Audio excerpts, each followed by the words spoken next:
Champions লিগে মোট 18টি দল মাঠে নেমেছিল এবং 8টি ম্যাচে গোলের বন্যা বয়ে গেছে। কায়রাত আলমাতি পাফোস এফসির গোলশূন্য ড্র বাদে সব ম্যাচ মিলিয়ে মোট 43টি গোল হয়েছে। মঙ্গলবার গোলবন্যার এই রাতে বড় জয় পেয়েছে বার্সেলোনা, পিএসজি, আর্সেনাল ও ম্যানচেস্টার সিটি।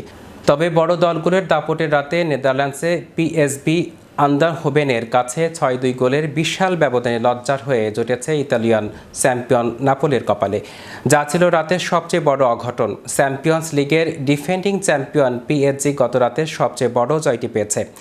তারা জার্মান ক্লাব বেয়ার লেভারকুসেনকে 7-2 গোলে বিশাল ব্যবধানে উড়িয়ে দিয়েছে।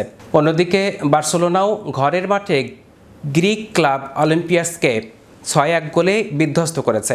ম্যাচের নায়ক ছিলেন তরুণ মিডফিল্ডার ফিরমিন লোপেজ, যিনি একাই হ্যাটট্রিক করেছেন। তার সঙ্গে ফেরান তোরেস জোড়া গোলে করেন এবং ইনজুরি কাটিয়ে দলে ফেরা লামিনে ইয়ামালও জালের দেখা পান।